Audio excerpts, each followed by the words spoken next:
Hello, my name is Lily. And my name is Max.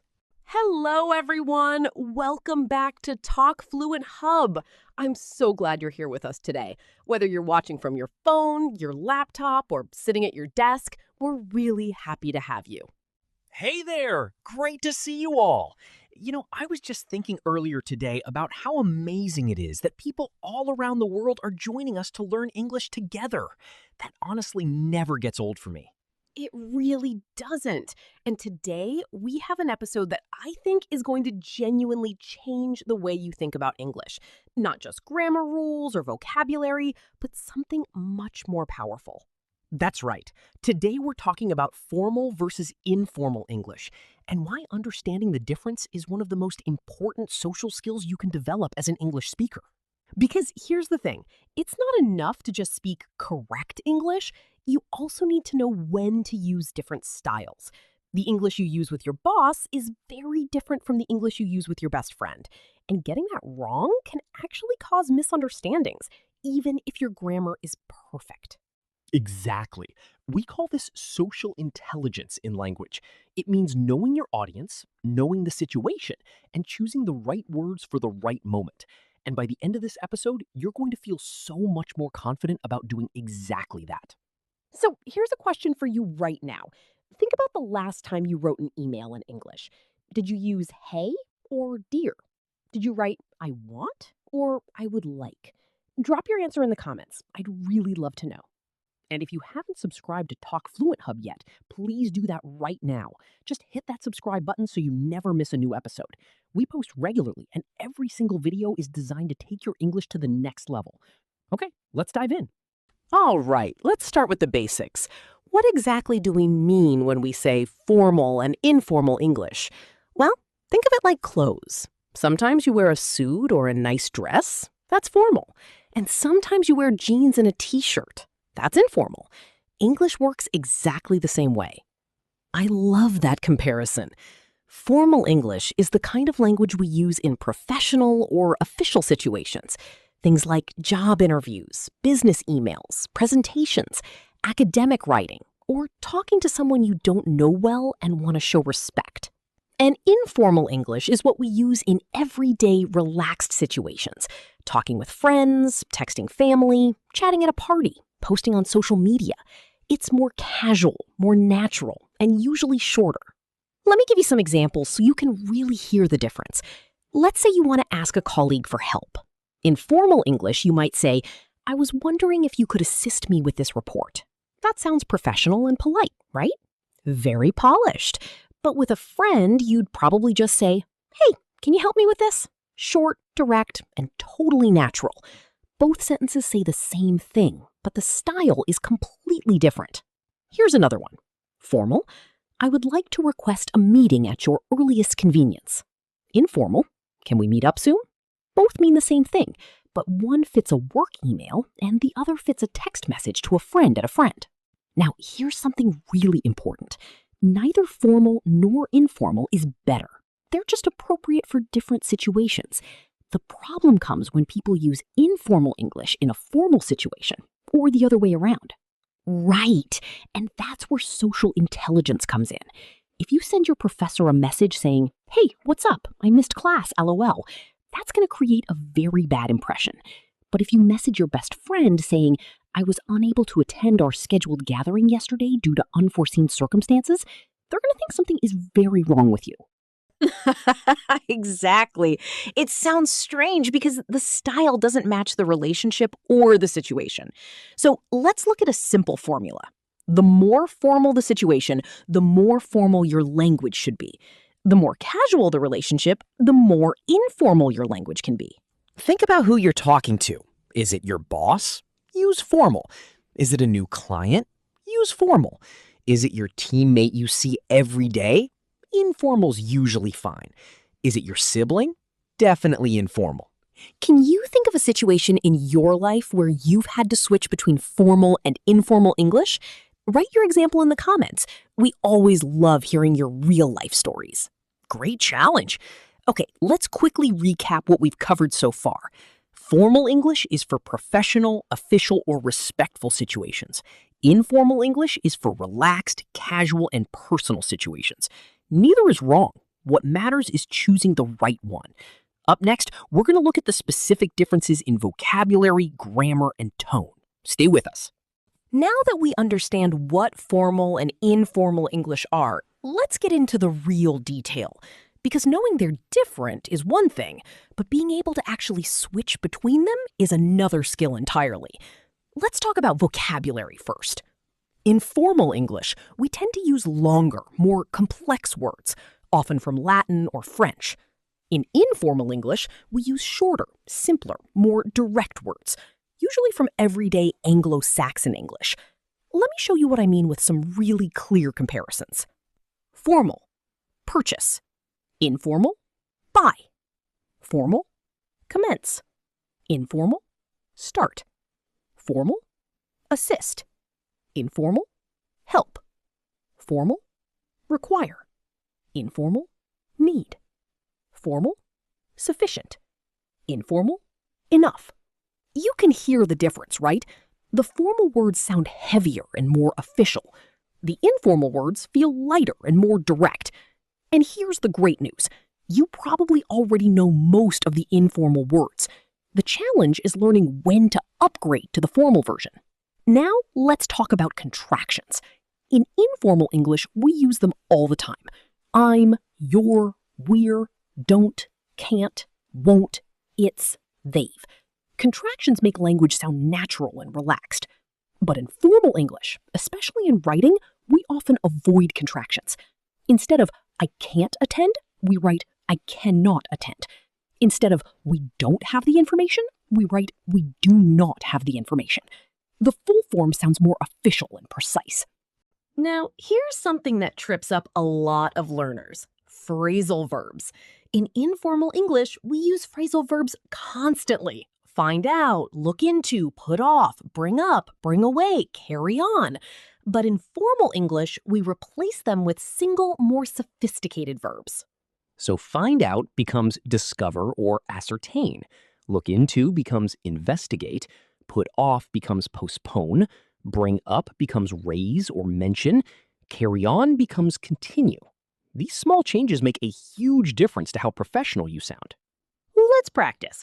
I'm going to say an informal sentence, and you try to make it more formal before I give the answer. Ready? Here's the first one. Can you find out why the meeting got put off? How would you say that formally? The formal version would be, could you please investigate why the meeting was postponed? Did you get it? Notice how can you became could you please, which is also more polite. And find out became investigate, and got put off became was postponed. Let's try another one. Informal. I need to bring up something important in the meeting. Formal version? I would like to raise an important matter during the meeting. 3 changes there. Need to became would like to, bring up became raise, and something became a matter. Each one adds a layer of formality. Now, here's your comment challenge for this section. Write a sentence using one of the informal words I mentioned: buy, start, help, need, or enough, and then try to rewrite it formally. Post both versions in the comments. This is such a great way to practice. Perfect practice. And one more quick point: sentence length. In formal English, sentences tend to be longer and more structured. In informal English, we use shorter sentences and even fragments. Sounds good. No problem. Got it. These are perfectly normal in a text message, but would sound odd in a business email. Keep that in mind. Now let's move on to some really practical, real-life applications. This is honestly my favorite part of this topic, looking at real situations where you actually need to switch between formal and informal English. Because understanding this in theory is great, but being able to do it naturally in real life is where the magic happens. Absolutely.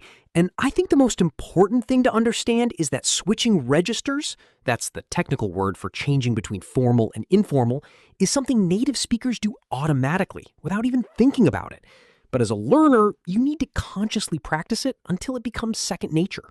Let's start with emails, because this is where most learners feel the most pressure. Imagine you're writing to a company to apply for a job. You want to make a strong first impression. How would you start that email? Formal email opening? Dear hiring manager, I am writing to express my interest in the marketing coordinator position advertised on your website. Notice, dear, not hey. I am writing, not I'm writing. Express my interest, not I really want. And you give the full job title. Now, compare that to a message you might send to a colleague you're friendly with. Hey, Sarah, just wanted to check if you're coming to the team lunch on Friday. Let me know. Completely different tone, but completely appropriate for that relationship. Now, let's talk about meetings and presentations, because this is a situation where a lot of people feel nervous. In a formal presentation, you use professional language. Today, I will be presenting our findings from the Q3 analysis. In a casual team meeting, you might say, okay, so let me tell you guys what we found. Here's a really useful tip.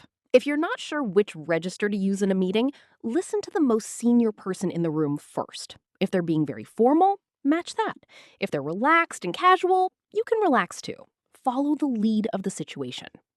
That's such great advice. And this works socially too. At parties or social events, informal English is almost always appropriate. Great to meet you. Where are you from? What do you do? Short, friendly, casual questions. You don't need to say, it is a pleasure to make your acquaintance. Although that would be a funny conversation opener at a party. Now, let's look at phone calls, because the register there can be tricky too. If you call a company, you'd say, good morning. I'd like to speak with someone in the customer service department, please. Very polite and structured. But calling a friend? Hey, what are you up to? Are you free tonight? And notice that even in the formal phone call, we said, I'd like. That's still a contraction. Not everything formal has to be stiff. Polite and professional doesn't mean robotic. That's such a great point. Formal English can still be warm and human. The goal isn't to sound like a legal document. It's to sound respectful and appropriate for the context. Here's a mini practice for you. Imagine you just received a promotion at work. How would you tell your boss? And how would you tell your best friend? To your boss, you might say, thank you so much for this opportunity. I look forward to taking on this new responsibility. To your friend, oh my gosh, I just got promoted. Can you believe it? Same news, completely different delivery. Which version did you come up with? Share it in the comments. We'd love to read them. And remember, it's okay to make mistakes with register. Even native speakers get it wrong sometimes.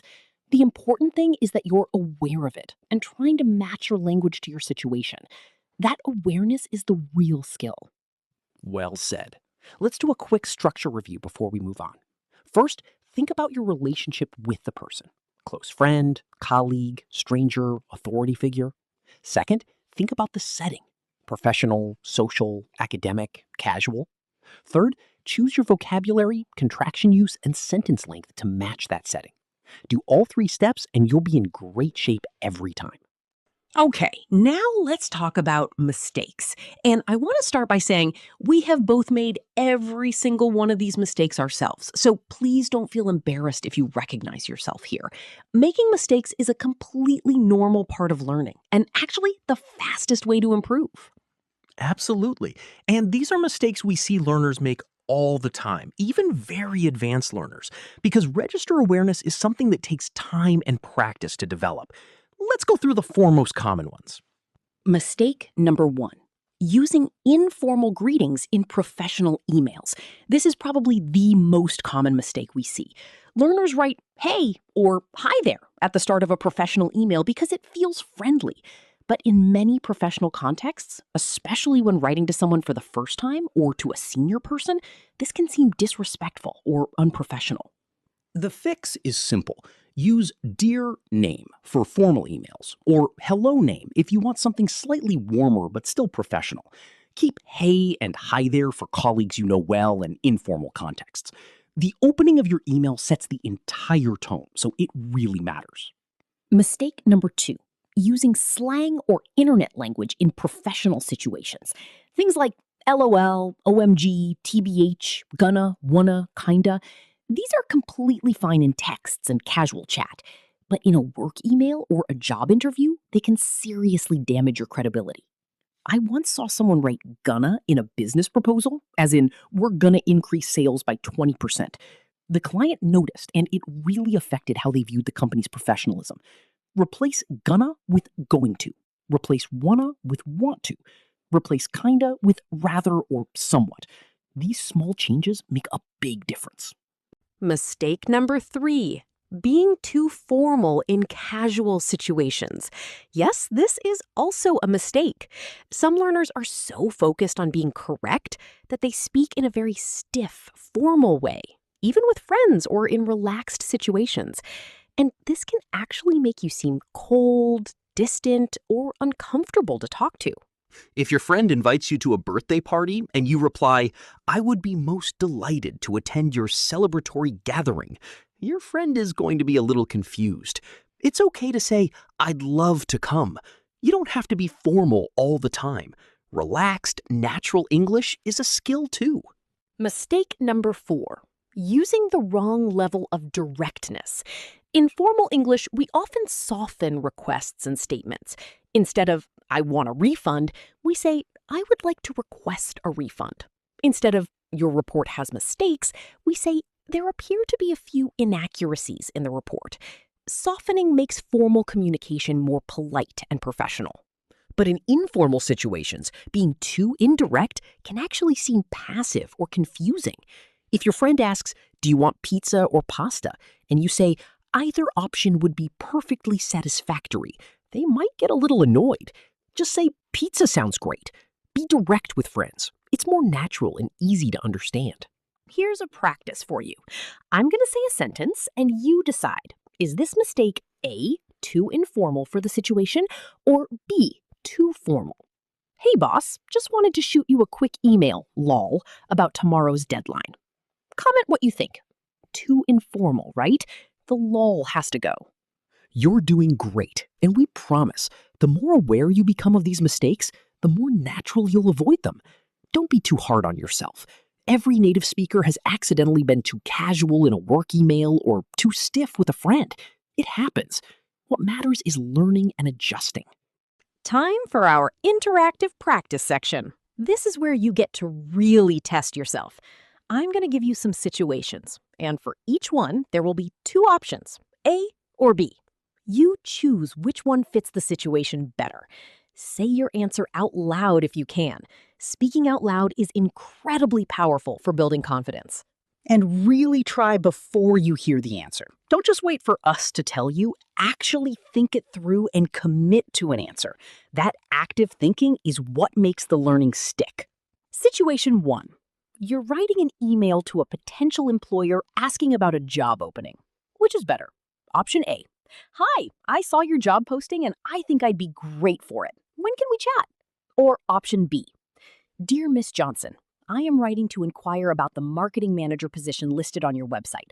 I would welcome the opportunity to discuss my qualifications at your convenience." Option B, of course.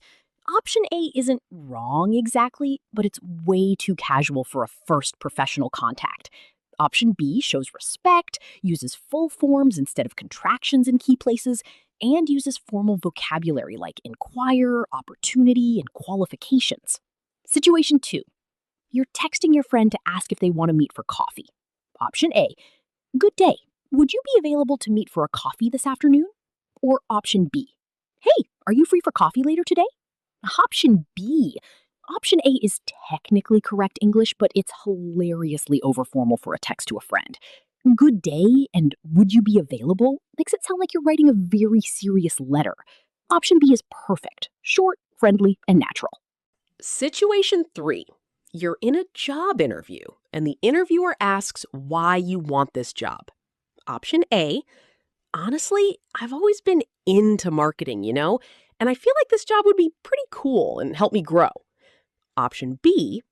"I'm particularly drawn to this role because it aligns with my background in digital marketing and offers the opportunity to develop strategic communication skills."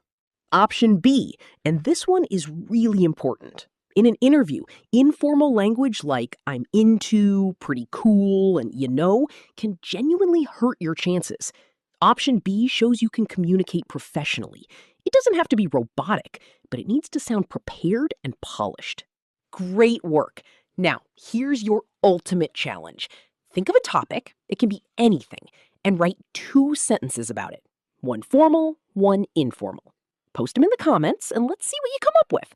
There's no wrong answer here. This is just about exploring and having fun with language. And please remember, the goal isn't perfection. The goal is real communication. Even if your formal sentence isn't quite perfect, the fact that you're thinking about register and trying to adjust your language shows real growth as a speaker. That's what matters most.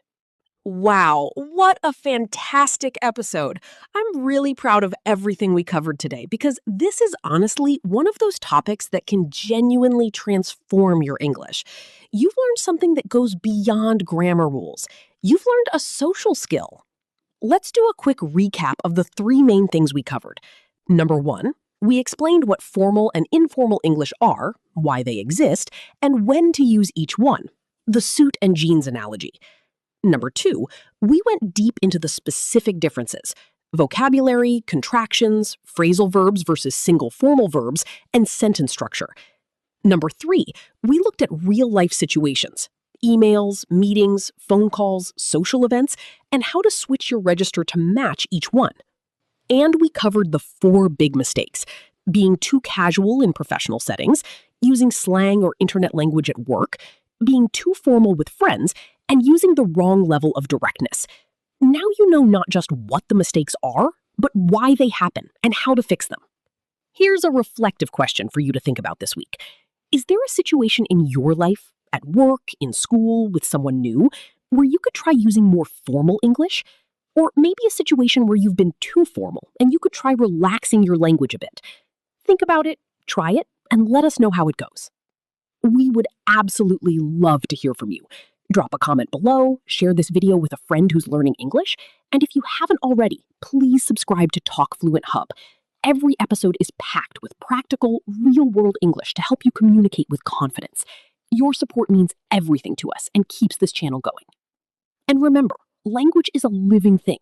It grows and changes with every conversation you have. You don't have to be perfect. You just have to be aware, be willing to try, and be kind to yourself when you make mistakes. Because mistakes are just proof that you're learning. You are doing an amazing job. The fact that you're here, watching this, working on your English, that already puts you ahead. Keep going. We believe in you. We'll be right here every step of the way. Thank you so much for spending this time with us at Talk Fluent Hub. It's truly a privilege to be part of your English learning journey. Until next time, keep talking, keep practicing, and keep growing. See you next time.